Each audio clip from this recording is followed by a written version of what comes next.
Hey everybody, welcome back to the channel. It's WrestleMania season, baby, huh? We have WrestleMania, we got night 1, night 2, but what's happening before WrestleMania night 1, folks, remember, is NXT Stand and Deliver. I will be streaming the show on my Twitch and maybe on this YouTube channel, I'm not fully sure yet, you'll know. And then afterwards, we have the 2 watch parties on the Stash Club channel for night 1, night 2. But that's then, this is now, this is NXT Stand and Deliver predictions, folks. All right, we're starting out hot with the Fatal 4-Way Tag Team Elimination match to determine the #1 contenders for the WWE Women's Tag Team Championship. I was getting messed up that Tag Team Championship doesn't have an S at the, I know it's like 1 championship, 2 belts, but like to me in my head it should have an S at the end. Anyway, we have Meta-4 versus Fatal Influence versus Tatum Paxley and Gigi Dolan versus Roxanne Perez and Cora Jade. I believe this is also on the pre-show, which I won't get on my soapbox about Roxanne Perez, and I've said it in like 3 videos at this point that she should be in the main roster already. She should be called up. I don't know why. She's even on the she's not even at it.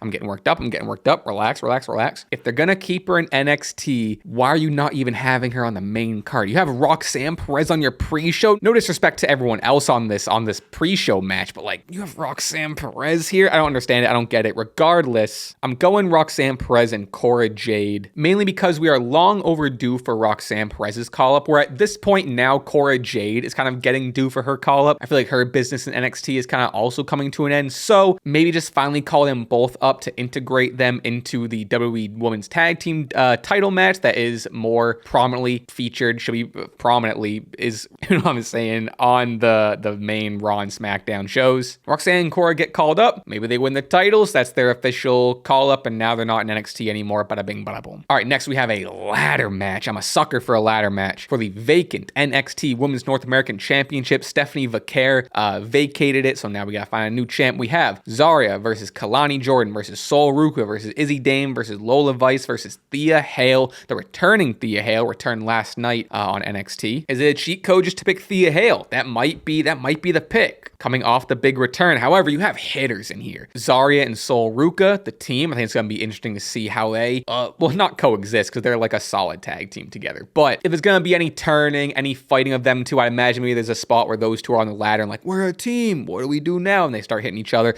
I think there's gonna be a crazy Soul Snatcher, that's the name of the move. Soul Snatcher that Sol Ruca is going to do from the ladder somehow, maybe the top of the ladder, and she hits a Soul Snatcher from the top somehow. I don't know. I'm working out in my head. I don't really see how it's going to work, but I think it'll work. As big as the Thea Hale return is, I'm picking Sol Ruca. This is kind of my want, less of you know, who I really think, but I also think that's not a crazy pick. I also don't think Zarya is a crazy pick either. I feel like, I've said this before, but I feel like her debut in NXT was kind of overshadowed by a Julia and Stephanie, and then later on a Jordynne Grace, where she was a big deal when she debuted. She's still a big deal, but it's just been her star power feels a little lessened. So I think maybe her getting the title would be really cool. Maybe her and Sol Ruca fight over it, but I'm going to officially go Sol Ruca for the NXT Women's North American Championship. All right, we have a Fatal 4-Way match for the NXT Women's Championship between said Stephanie Vaquer, the champion, versus Julia, versus Jordynne Grace, versus Jada Parker. These ladies have the opportunity to steal the weekend, as well as the ladder match. The ladder match is going to be sick too. All right, the reports are, not that I'm a big like, you're what the behind the scenes reports guy. The reports said, and I'll take this with a grain of salt, I don't know if this is true or not, but they maybe put the belt on Stephanie, the main belt, because they weren't as confident in Julia in terms of like, Stephanie seemed more popular. Maybe she was a little more over than Julia had got. I don't know, whatever. I think we all thought Julia might have been out with an injury for a little longer, given that she vacated the title. It seemed a little more serious. I don't know. Stephanie just got the title. It'd be a huge defense for her. I think Jordynne Grace, though, is due for the main roster sooner than later. I think she might not even hold the NXT Women's. I think in my Raw After Mania predictions, I think I said Jordynne Grace getting the straight call up. I'm going Stephanie Vaquer retaining here. All 4 of these women are a good choice. There's no outlier of like, this person shouldn't get it. Jordynne Grace would be really sick, but I think it would steal the thunder from Stephanie's reign. I really want Stephanie to have a run with it and have these crazy one-on-one matches with a Julia, with a Jordynne Grace, with a Jada Parker. So I'm gonna say Stephanie keeps it. All right, tag team match for the NXT Tag Team Championship. Nathan Frazier and Axe Fraxium versus Hank Walker and Tank Ledger. Dude, I love Hank and Tank. They've grown on me so much. I like their whole story of them like getting advice from like veterans or other wrestlers, and they incorporate that advice and their moves into their match. They keep on losing, and it's like, what do we need to do? What do we need to do? Fraxium have had the titles for so long. Maybe they're getting called up. I don't know, but I think it's time for a change, and I think Hank and Tank are the two to do it. Maybe a crazy pick. I'm going Hank and Tank. All right, next we have a match for the NXT North American Championship. Ricky Saints, the champion, the pretty new champion, versus Ethan Page.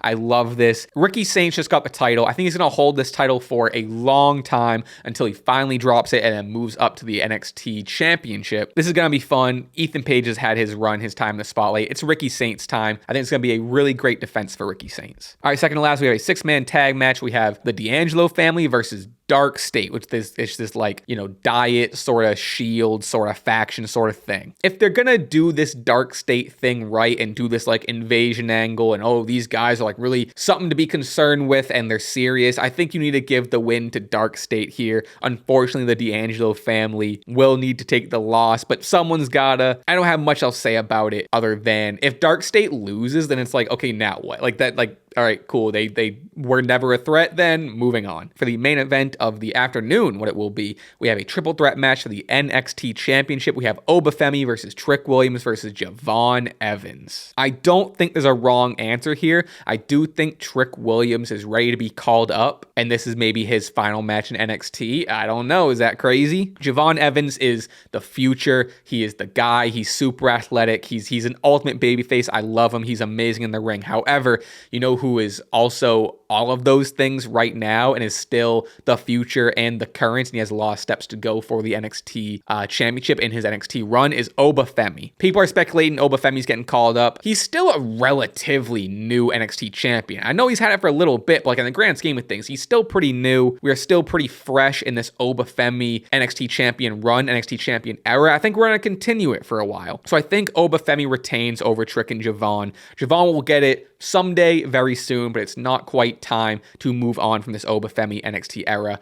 IMO. You let me know if I'm crazy. Please let me know in the comments what you agree with, what you disagree with. Am I crazy? Is Obafemi losing the title and going over? Is Ethan Page getting the title? Is Stephanie Vaquer not retaining? Everything else, I'd love to hear from you. Please make sure you subscribe, leave your likes, leave your comments. Like I said, again, stream on Twitch and probably YouTube, but like Twitch is a guarantee, maybe YouTube, for NXT Stand Deliver on the John Moonsault stuff. And then we have a watch party on the Stash Club Wrestling channel for night 1 and night 2. Please go check out everything. I appreciate you being here. I appreciate you hanging out. Leave all your predictions in the comments once again. All right, I'll see you next time. Bye, bye, bye, bye, bye.